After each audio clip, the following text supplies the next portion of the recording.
पाठ करेंगे। ओम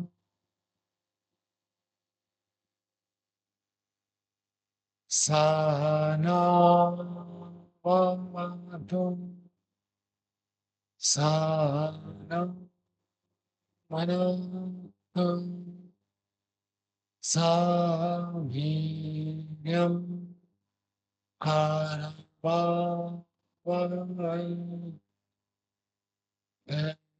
तेजस्तेन धीतमस्तु मा विद्विषावहै। ॐ शान्ति शान्ति शान्ति।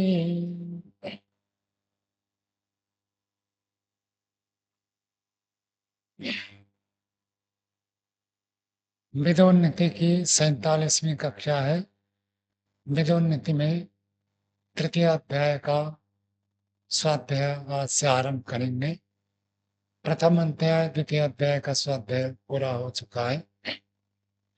प्रथम अध्याय में विशेषकर पंडितों के लक्षण, मूर्खों के लक्षण और अनुसंगिक बातें बताई। द्वितीय अध्याय में विशेष रूप से राजा को कैसे होना चाहिए, कौन व्यक्ति संसार में लोकप्रिय होता है, कौन निंदनीय होता है। जितेंद्रिय के ऊपर विशेष चर्चा की, वाक संयम के ऊपर विशेष चर्चा की। फिर अंत में बताया कि आप भले अन्याय करते हो, आपके प्रति आदर के कारण से युधिष्ठिर बहुत सारे कष्टों को सहन करते हैं। हम धृतराष्ट्र भी शास्त्रों को तो पढ़े, तो इनकी बात तो उनको अच्छी लगती है, फिर भी स्वीकार नहीं कर पाते, आचरण नहीं कर पाते, मोह के कारण से अलग बात है। इन सुनने के लिए तो तैयार है। हम स्वामी सत्य महाराज की सेवा में रहते थे और बहुत सारी गलतियां बताते थे, ये गलती है, ये गलती है, ये गलती है। तो इतने सारे बता देते थे व्यवहार में, छोटी छोटी बातों। तो सबको तो पालन नहीं किया जाता था, फिर धीरे धीरे उसका सुधार करते थे। तो स्वामी जी को कहते थे कि भले हम अभी पूरा पालन नहीं कर पा रहे, लेकिन आप लोग कहना बंद मत करिए, क्योंकि उससे हमें अच्छा विचार मिलता है, प्रेरणा मिलती है कि हमें ऐसे करना चाहिए, ऐसे होना चाहिए। उसी प्रकार से महात्मा विदुर जी के बाद धृतराष्ट्र जी सुन रहे, 2 अध्याय में विस्तृत उसके आगे कह रहे, देखिए। धृतराष्ट्र उवाच ब्रूहि भूय मा बुद्धे धर्मार्थ सहितं वच शृण्वतो नास्ति मे तृप्तिर् विचित्राणि ह्यभाषसे। ब्रूहि भूय महाबुद्धे, हे महाबुद्धे। महाबुद्धि क्या विग्रह हो जाएगा बताना। महाबुद्धे समास तोड़ेंगे तो क्या हो जाएगा। मैं सोचता था यही बताओगे, क्या होगा।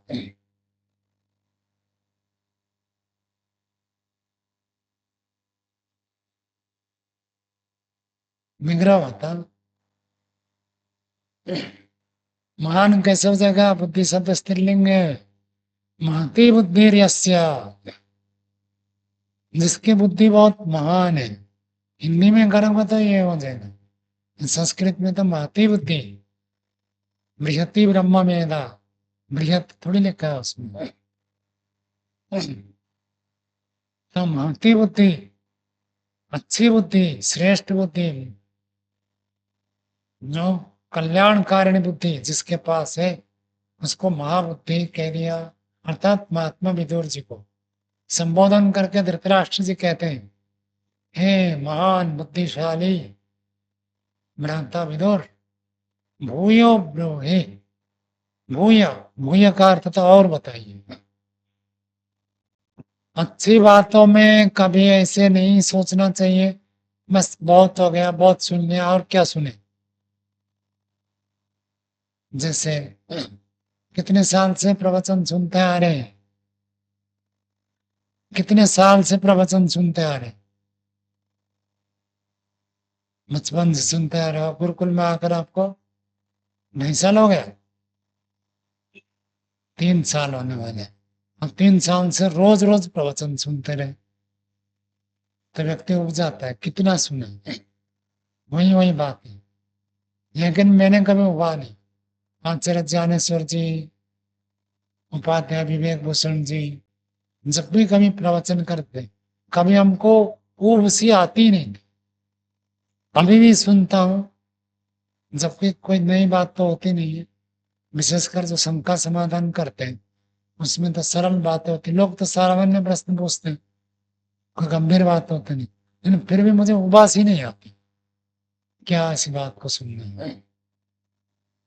अभी भी जैसे पौंधा गुरुकुल गए थे, बड़े बड़े विद्वान आए थे सब, प्रवचन बहुत अच्छा लगा, बैठकर सुनता था। और कभी नहीं कि बैठे और कुछ और सोचने लगे, प्रवचन सुनते हुए उसी में मन लगा रहता। मेरे लिए तो बहुत आनंद कारक हो जाता है अच्छे विद्वानों का प्रवचन। और बोलने में भी ऐसे ही कोई सुनने वाला हो तो ये बोलेंगे, और हमसे कोई बढ़िया बताने वाला है तो उसकी बात सुनेंगे। सुनने में भी उतना आनंद है जितना आनंद सुनाने में है। और ये बता दो, यदि आप सुनने में आनंद नहीं लेते तो सुनाने में आनंद नहीं ले सकते। और दूसरे व्यक्ति आप यदि ध्यान से नहीं सुनते, व्यवस्था ऐसे है आपकी बातों को लोग ध्यान से नहीं सुनेंगे, परिणाम ऐसे आएगा जैसे हम करते वैसे मिलता। तो सत्संग में, धर्म के प्रवचन में, आध्यात्मिक बातों में कभी भी ये नहीं सोचना बहुत हो गए। तो ब्रूहि भूय महाबुद्धे, हे महान बुद्धिशाली महात्मा विदुर, धर्मार्थ सहितम वचा। आपके जो वचन है, सारे वचन कैसे, धर्म अर्थ के सहित, धर्मश्च अर्थश्च धर्मार्थो ताभ्याम सहितम, धर्मार्थ सहितम, धर्म अर्थ के साथ वचा, वचा का अर्थ वाणी, शृण्वतो शृण्वतो, कौन सी व्यक्ति कौन सा वचन है, वेदांति जी बताइए। शृण्वतो कौन सी व्यक्ति कौन सा वचन,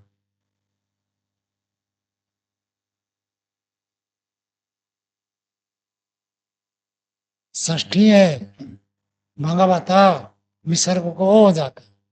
ऐसे ही शृण्वता, शृण्वतो नस्ति में तृप्ति, मैं का विशेषण है, सुनते हुए मेरा, मेरी मेरी तृप्ति हो नहीं रही है।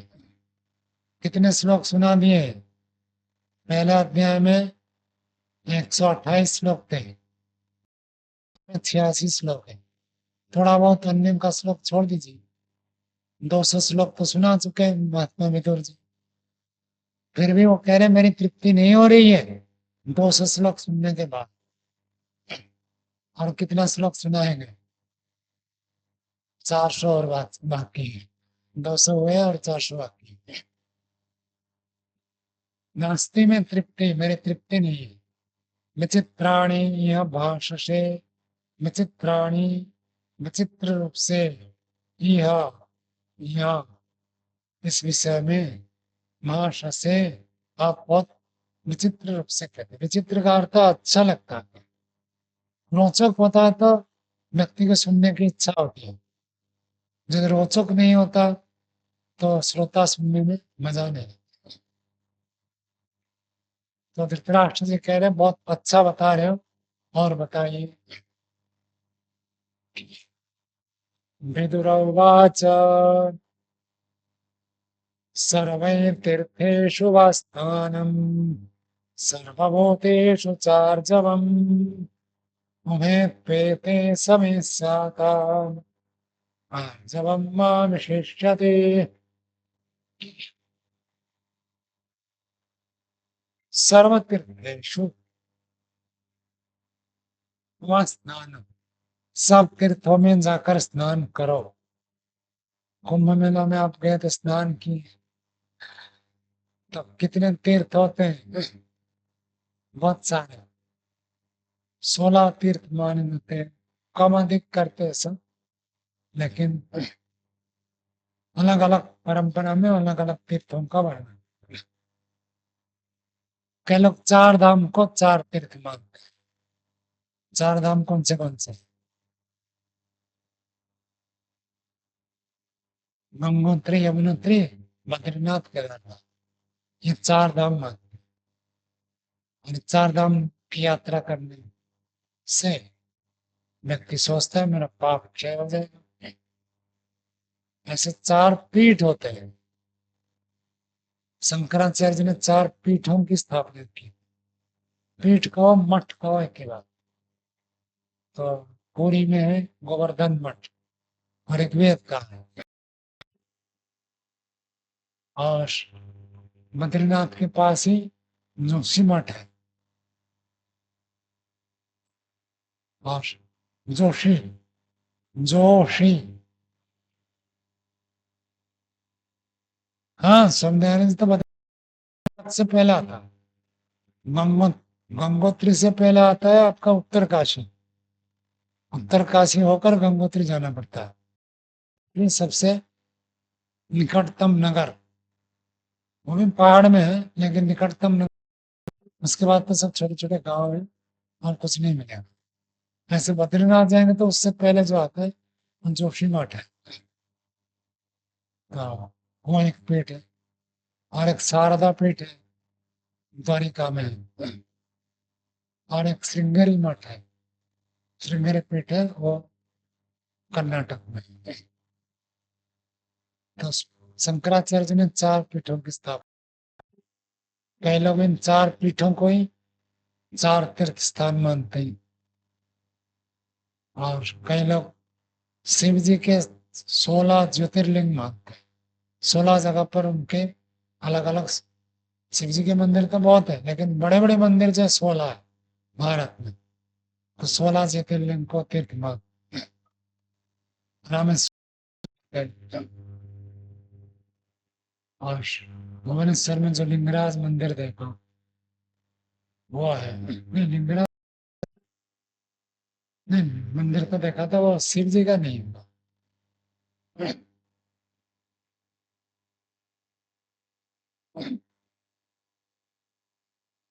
और काशी, काशी विश्वनाथ है। तो ऐसे अलग अलग सब तीर्थ मानते हैं। तो महर्षि दयानंद जी तीर्थ की व्याख्या, तरंते यस्मिन स तीर्थ, जिसमें लोग जाकर तर जाते हो तीर्थ है। आजकल भी जो तीर्थ मानते वही है ना। पहले जो तीर्थ स्थान होते थे वहां साधु संत महात्मा लोग रहते थे। उनके पास जाकर उनके उपदेश को सुनकर अपने जीवन को पवित्र करते थे, आचरण को सुधारते थे। तो इसलिए वो तीर्थ थे।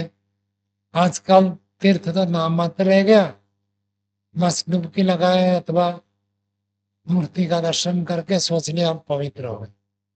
उससे पवित्र नहीं, आचरण को बदलना पड़ेगा।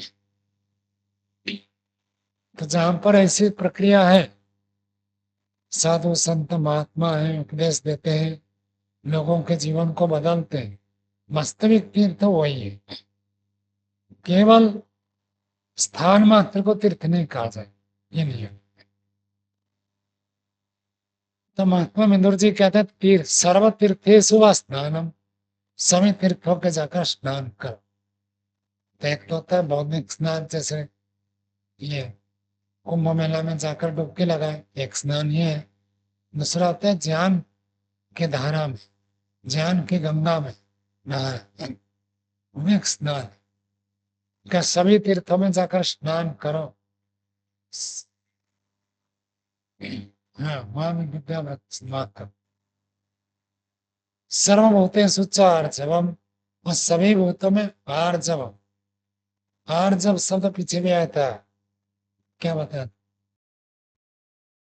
आर्जव, ऋजु का भाव आर्जव। ऋजु का अर्थ होता है सरलता। सर्वभूतेषु च आर्जवम्, सभी प्राणियों में सरलता से व्यवहार करना। वह समय से आता, चाहे आप एक तीर्थ में जाकर स्नान करो, एक बात ये, और दूसरा कि सभी प्राणियों के साथ व्यवहार करो, बराबर बराबर होंगे। अथवा कहते आर्जवम विशिष्यते, अथवा ये बड़ी बात हो जाएगी। सरलता तीर्थ स्नान करने से भी बड़ी बात। कुंभ मेला में जाकर स्नान करके आ गए, लेकिन जीवन में कपट टेढ़ा मेढ़ा चाल समाप्त नहीं हुआ, तो तीर्थ स्नान का कोई फल नहीं मिला। दोनों के बराबर का। अथवा आर्जवत को सबसे बड़ी बात होगी, इसी को आगे चर्चा करके बताते हैं। तीर्थ स्नान की अपेक्षा जीवन में ऋजु भाव आर्जव सबसे सरल है रहना, ये उससे भी ज्यादा फलदायी। आगे देखिए, तीसरे श्लोक में इसी बात को प्रस्तुत करते हैं। श्लोक पढ़ते हैं। आर्जवम् प्रतिपद्यस्व पुत्रेषु सततं निवो, इह कीर्तिं परां प्राप्य प्रेत्य अवाप्स्यसि। आर्जवम् प्रतिपद्यस्व। महात्मा विदुर जी धृतराष्ट्र कहते हैं, हे महाराज, आप आर्जव अर्थात सरलता को प्राप्त कर लो। जो व्यक्ति सरल हो गया वो सबसे बड़ा ईश्वर का भक्त है। ईश्वर भक्ति का अर्थ नहीं आप कितना समय पूजा पाठ ध्यान उपासना आरती करने में लगाते हो, ईश्वर भक्ति का स्वरूप नहीं है। आपके जीवन में कितनी सरलता है। प्राय करके कहते हैं बच्चों के अंदर सरलता आती है। बच्चे छोटे होते हैं तो राग द्वेष को नहीं जानते, कम जानते, नहीं समझते, और बहुत सरल होते हैं। और इतना सरल होते हैं माता पिता फंस जाते हैं। कोई अतिथि आए घर में और दरवाजा खटखटाया, अब माता पिता को डर है, पता नहीं कोई आया होगा, क्या बात करेगा, कुछ होगा, कुछ लेन देन की बात करेगा, कुछ करेगा। बच्चा को कुछ आवाज, बच्चे को कह दिया भाई पूछो कौन है, तो बच्चे ने आवाज लगाई कौन है, तो जो अतिथि थे वो अपना नाम कह दिए कि मैं फलाना व्यक्ति आया हूँ और उनसे मिलना चाहता हूँ मैं। तो बेटे को पिताजी ने कहा, बेटा जाकर दरवाजा खोलना, उनसे नमस्ते करना और कह देना पिताजी घर में नहीं है। तो बेटा गया, दरवाजा खोला और चाचा जी नमस्ते कहा और कह दिया पिताजी ने कहा है, पिताजी घर में नहीं है। वो समझ गए कि भाई हमसे मिलने से बचना चाहते हैं। तो बच्चे ऐसे सरल होते हैं, उनसे बच्चे जैसे भोले वाले सरल होते हैं, उनको ही ईश्वर पसंद करते हैं। जो कुटिल होते हैं उनको ईश्वर पसंद नहीं करते, स्वीकार नहीं करते। इसलिए वहां पर कहा कि आप ईश्वर को कोई जानना चाहकर जान लेगा, ऐसे नहीं। ईश्वर जिसको अपना स्वरूप दिखाना चाहेगा वही देख सकता। हम चाहे तो देख लें, ऐसे नहीं हो सकता। जैसे आप गंगोत्री, यमुनोत्री, केदारनाथ, बद्रीनाथ जाकर देख लेंगे। ऐसे ईश्वर को भी समाधि लगाकर देख लूंगा ऐसे नहीं हो सकता। ईश्वर अपना स्वरूप दिखाएगा। किसको दिखाता है? यमे में ऐसा वृणुते तेन लभ्या, जिसको ईश्वर वरण करता है उसको ही वो अपने स्वरूप दिखाता है, उसके द्वारा प्राप्त होता है।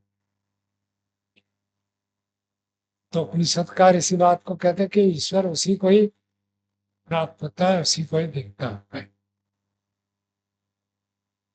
तो ईश्वर तो न्यायकारी है, सबके प्रति है। जो व्यक्ति टेढ़ा चाल चलता है, ईश्वर उसको अपने गोद में नहीं लेता। टेढ़े चाल चलकर कोई परमात्मा को प्राप्त कर ले, ये संभव नहीं है। सरलता की जरूरत।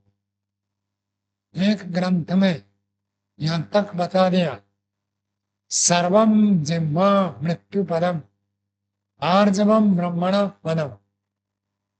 जिह्वा, जिह्वा शब्द का अर्थ होता है कुटिलता।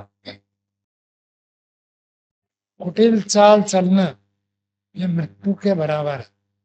कोई व्यक्ति कुटिल चाल चलता है, टेढ़ा चाल चलता है, मन में अलग सोचता है, वाणी में अलग बोलता है, व्यवहार में अलग करता है, इसी का नाम कुटिलता है। यदि व्यक्ति ऐसे करता है तो उसको मृत्यु पद कह गया, हम मृत्यु के बराबर होगा, मरा हुआ है। तो इसलिए बात को अरे तुम क्या कह रहे हो कि पितामह है, गुरु है, एक आचार्य है, उनको मालूम है कि कहीं तो सबसे पहले मर चुके हैं। कि मर चुके हैं, कैसे मर चुके हैं? जो व्यक्ति अंदर के ज्ञान के विपरीत आचरण करता तो मरा हुआ। जिम्मा सर्वम जिम्मा कुटिलता मृत्यु पद। वो जानते हैं युधिष्ठिर का पक्ष न्याय है, फिर भी उल्टा आचरण कर रहे, तो मृत्यु है। महर्षि दयानंद ने यजुर्वेद के 40वें अध्याय की व्याख्या करते हुए लिखते हैं, ये आत्मा अनुदन, आत्मा अनंत, आत्मस्थ ज्ञान के विपरीत जो आचरण करते हैं, बोलते हैं, वो मानो मरे हुए हैं। वो आत्मा हत्यारा है।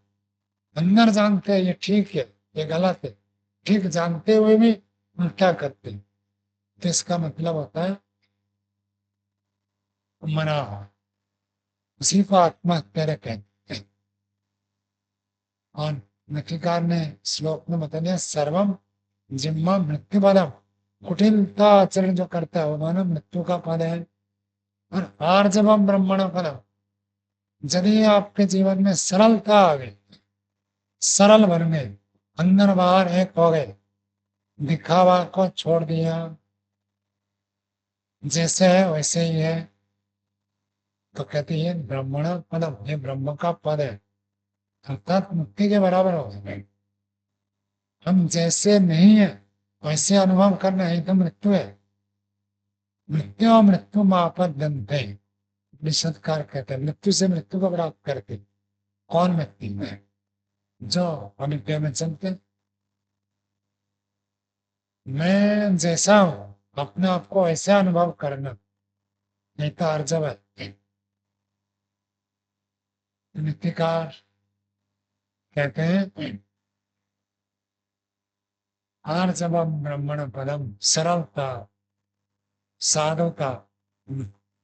इसी को ही जो व्यक्ति जितना अधिक सरल होता, विवेक को नहीं अधिक शीघ्र प्राप्त कर सकता। जो व्यक्ति जितना कुटिल है, छल कपट करता है, विवेक को प्राप्त नहीं कर सकता। तब विवेक की प्राप्ति के लिए, आध्यात्मिक उन्नति के लिए सरलता अनिवार्य साधन है। तो उसी को कहते हैं आर्जवम ब्रह्मण फलम। तो महात्मा में जोड़ से धृतराष्ट्र को समझा रहे, आर्जवम प्रतिपद्य स्व, आर्जव को प्राप्त करो, पुत्रेषु सततम निव, पुत्रों में सततम सदा सर्वदा विभो। विभो का अर्थ जो राजा है उसको विभो कहते हैं। हे राजन, आप अपने पुत्रों में, अर्थात अपने पुत्रों के प्रति तो वो प्रेम भाव रखता है, युधिष्ठिर के प्रति पक्षपात रखता है, तो क्या सबके प्रति सरल भाव हो जाओ, ये मेरा बेटा है, ये मेरा बेटा नहीं है, इसको अच्छा मिले इसको ना मिले, ये जो भाव है ये आर्जव नहीं है, कहता इसको खराब खाओ, ये सरलता का भाव है। और ऐसे आचरण करो तो यह कीर्तिम परम प्राप्य, इस संसार में कीर्ति को, और कीर्ति के पीछे विशेषण लगा दिया परम कीर्ति, अति उत्कृष्ट कीर्ति को प्राप्त करके प्रत्यय स्वर्गम अवाप्स्यसि, और मरने के बाद स्वर्ग प्राप्त करोगे। यदि राजा होकर पक्षपात रहित होकर सबके प्रति समान व्यवहार करता है, एक एक प्रजा उसके पुत्र के समान होता है, पुत्र भी अन्याय करे तो राजा का कर्तव्य होता है पुत्र को दंड दे, और प्रजा यदि अच्छा करता है तो उसको पुरस्कार दे, ये राजा का कर्तव्य है। और वैदिक काल में ऐसे अनेक राजा हुए जो अपने पुत्र और प्रजा के साथ विवाद हो जाए तो जिसका उचित है उसी को ही न्यायपूर्ण पक्षपात रहित होकर न्याय सुनाते थे, और यदि पुत्र भी गलती करता तो पुत्र को दंड देते थे। ये परंपरा वैदिक काल में बनी रही और लगभग राजा लोग ऐसे करते हैं। आजकल विपरीत प्रतिक्रिया, प्राचीन काल में तो ऐसे ही होता था, तो कहते जो वह राजा ऐसे सरलता से प्रजा और पुत्र में भेदभाव नहीं करता, वो व्यक्ति वो राजा उत्कृष्ट कीर्ति को प्राप्त करता है, जब तक संसार में रहेगा उसका यश, उसका गुणगान, उसकी प्रशंसा बनी रहती है, और सब लोग उसके नाम रखते हैं। आज तक हम नाम रखते हैं श्री रामचंद्र जी का, राम राज्य जैसे कोई राज्य ही नहीं, ये सब खत्म किया जाता है। और जो व्यक्ति ऐसे कीर्ति को प्राप्त करके सरलता को प्रजा और पुत्र में भेद व्यवहार न करके कीर्ति को प्राप्त करके मरता है, अंत में उस स्वर्ग को प्राप्त करता है। बड़े बड़े यज्ञ करने से जैसे स्वर्ग को प्राप्त होती है, बड़े परोपकार करने से जैसे स्वर्ग को प्राप्त होती है, ऐसे सरल व्यवहार करने से कीर्ति को प्राप्त होकर स्वर्ग को प्राप्त हो जाता है।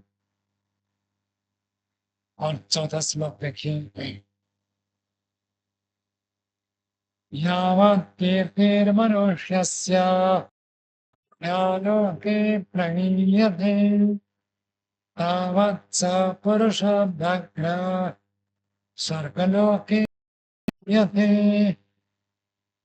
यावत् कीर्ति मनुष्यस्य, जब तक मनुष्य की कीर्ति इस संसार में रहता, पुण्य लोके प्रगीयते, जितने दिन तक, जितने वर्ष तक, जितने काल तक पुण्य कीर्ति मनुष्य का इस लोक में गाया जाता है, तावत पुरुष व्याघ्र स्वर्गलोके नहीं होते, तब तक वह स्वर्ग में महिमा को प्राप्त करता है। अभी कल ही एक व्यक्ति पूछ रहे थे कि जैसे किसी ने कुरान लिख दिया, अब कुरान के कारण से उसमें जो गलत बातें लिखी है मारकाट होता है, तो जो कुरान का लिखने वाला है, तो अभी जो मारकाट हो रहा है उसका भी कारण हुआ है, तो उसको पाप लगेगा या नहीं लगेगा?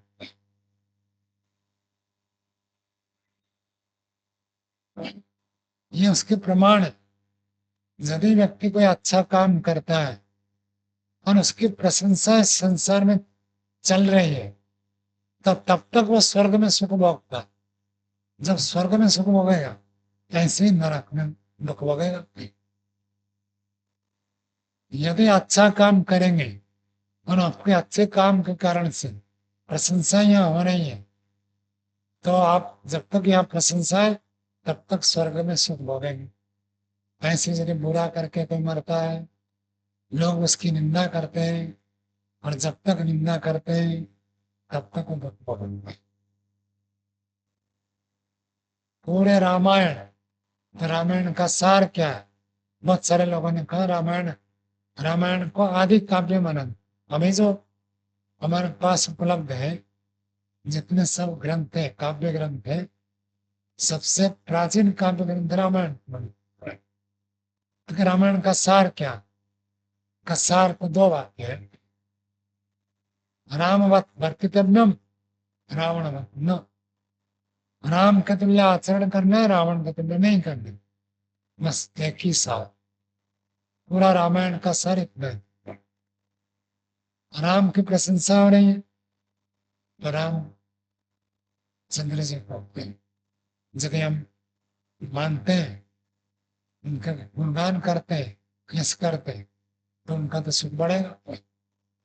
और रावण की निंदा हो रही है तो तब तक वो नरक लोक भोगे। दुर्योधन को आज भी लोग गाली देते हैं।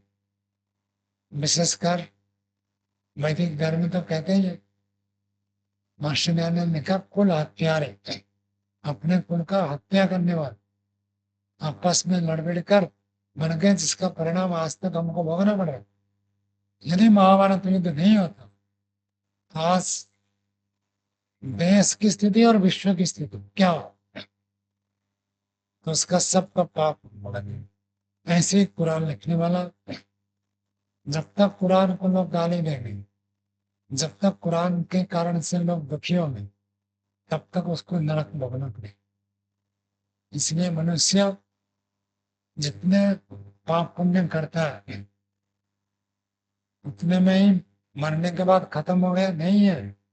मरने के बाद भी उसका चक्रवृद्धि ब्याज चलता रहता है। व्यक्ति पैसा इन्वेस्ट करता है, उसका ब्याज मिलता है, फिर उस ब्याज का भी ब्याज, फिर ब्याज का ब्याज का ब्याज, ये चलता रहेगा। जब तक उसका नाम लोक में है तब तक ये चलता रहे। जब नाम लोक हो जाए, ठीक है।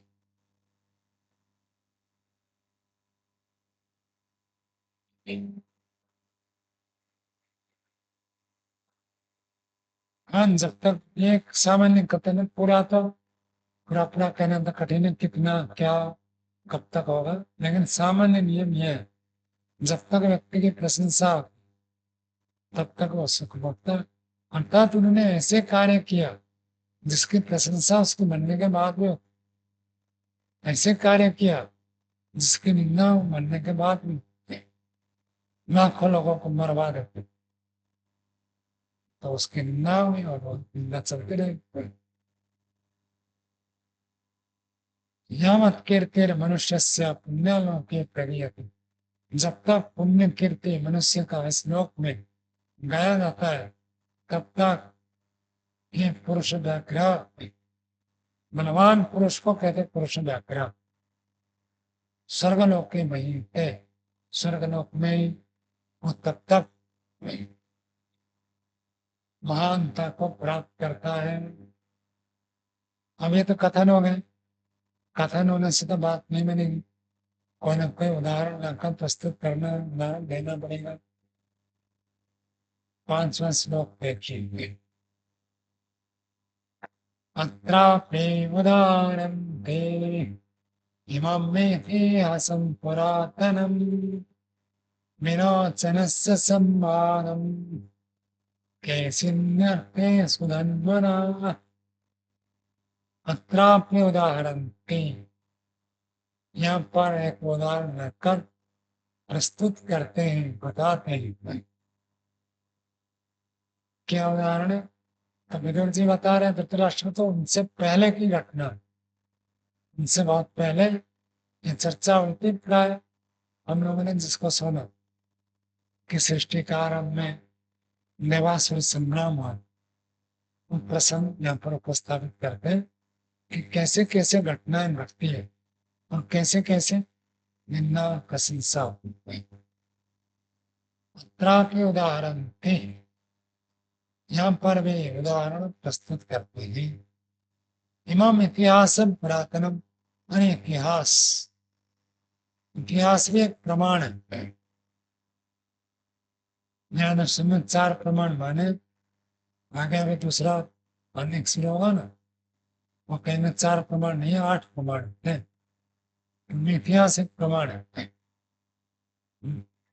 ऐतिहासिक प्रमाण। इतिहास, इति का अर्थ इस प्रकार, हाँ का अर्थ निश्चय रूप से, पास का अर्थ हुआ था, इस प्रकार निश्चय से हुआ था, उसको कहते हैं इतिहास। तो ऐसे निश्चित रूप से हुआ था, तो इतिहास को अवश्य जानना चाहिए।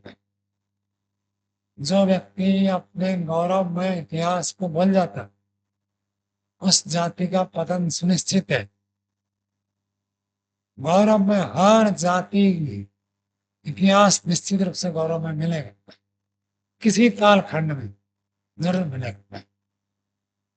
इस शताब्दी में मिलेगा, पिछले शताब्दी, 10 शताब्दी के पहले, 20 शताब्दी के पहले, कभी ना कभी किसी न किसी जाति में आपको गौरव में इतिहास अवश्य मिलेगा। उस गौरव में इतिहास को व्यक्ति को स्मरण करना चाहिए। जो अपने गौरव में इतिहास को भूल जाता है, उस जाति का लोप होने में समय ज्यादा नहीं लगता। और जो अपने इतिहास को लेकर गर्व करता है, अपने इतिहास को लेकर गौरवमय अनुभव करता है, अपने इतिहास को लेकर स्वाभिमान को प्रस्तुत करता है, वो जाति जीवित रहती है। तो जो जिसके अंदर ये भावना ही नहीं है कि हम श्रेष्ठ है, तो मरेगा भी मरेगा। हीन मान्यता आ जाए तो वह तो कुचला जाएगा, मारा जाएगा। थोड़े से अंग्रेज आकर इतना बड़ा देश को गुलाम बना दिया, क्योंकि वो मानसिकता ही खत्म हो गई। जब वो मानसिकता को उबार कर लाए तो व्यक्ति आगे जीवित रहता है। तो इतिहास को सर्वदा याद रखना चाहिए। और यदि कोई इतिहास ऐसे नहीं मिलता है किसी जाति में, किसी देश में, किसी राज्य में, ऐसे गौरव में इतिहास नहीं है, तो उसको कल्पना करनी पड़ेगी। क्योंकि इतिहास का बहुत सारा मार्ग लोप कर दिया गया है, नष्टभ्रष्ट कर दिया गया है, प्रक्षेप कर दिया गया है, और उसको कुत्सित रूप में, गलत निंदित रूप में प्रस्तुत कर दिया गया। तो उसको समझने के लिए शुद्ध इतिहास को जाने, ना जाने तो कल्पना करें कि हमारा इतिहास श्रेष्ठ था। क्योंकि बिना इतिहास की श्रेष्ठता से कोई जाति जीवित नहीं रहती। हम जीवित हैं, इसका मतलब हमारा इतिहास श्रेष्ठ था। तो जो व्यक्ति इतिहास को स्मरण करता है, वही व्यक्ति जीवित रहता है। और इतिहास से शिक्षा लेनी है। इतिहास में कौन सी गलती हुई जिस गलती के कारण से हम पराक्रांत हो गए थे, और इतिहास में कौन सी अच्छी घड़ी थी कि जिस समय दूसरों को हटाकर अपना शासन स्वयं करने में हम समर्थ हुए थे। केवल भारत के इतिहास पढ़ने से नहीं होगा, पूरे विश्व के जितने भी लोग समाज सामाजिक स्तर पर कार्य करते हैं, सभी महापुरुष में एक साधारण बात मिलेगी, और सब पूरे विश्व के इतिहास के बारे में जानकार रहते हैं, विश्व के क्रांतिकारियों के बारे में उनको पता रहता है। तभी तो वो अपने अंदर उस प्रतिभा को विकसित करते हैं। केवल हम अपने देश, अपने राज्य, अपने जाति साथ सीमित रहे, तब महान उन्नति को प्राप्त नहीं कर। इसके लिए विश्व का इतिहास, और विश्व के इतिहास में कहाँ कैसे क्रांति हुई, कहाँ अन्याय हो रहा था, उस अन्याय से कैसे छुटकारा मिला, ये सब हमको जानना ही पड़ेगा। और जो इतिहास की गलती से शिक्षा लेता है, उस गलती को दोहराता नहीं है, और इतिहास से प्रेरणा प्राप्त करता है, आगे बढ़ता है, वही व्यक्ति अपनी जाति को सुरक्षित रखने में, आगे बढ़ाने में समर्थ होता है। तो यहाँ पर महात्मा विदुर जी इतिहास की एक बात में प्रस्तुत करते हैं। विरोचन से सम्मानम। विरोचन, आप लोगों ने इंद्र विरोचन का प्रसंग पड़ा, लगभग वही विरोचन होना चाहिए। तो विरोचन जो असुरों के प्रतिनिधि थे, उनका कैसी ने सुंदर राजकुमारी है, उनसे विवाह के लिए संवाद हो रहा था। सुधन्व सुधन्वा नामक राजा, ये ब्राह्मण थे, सुधन्व ब्राह्मण थे, और विरोचन असुरों का संतान क्षत्रिय थे, ऐसे कैसे। तो इन दोनों के जो बातचीत हो रही, किसके लिए, एक कन्या के लिए। कन्या किसको वर्ण करे, एक के साथ विवाह होगा, तो विरोचन को विवाह करे, सुधन्वा का विवाह करे। ये जो संवाद है, उसको यहाँ पर महात्मा विभोर जी प्रस्तुत करते हैं। चलो, 5 का पाठ आगे फिर पढ़ेंगे। ओम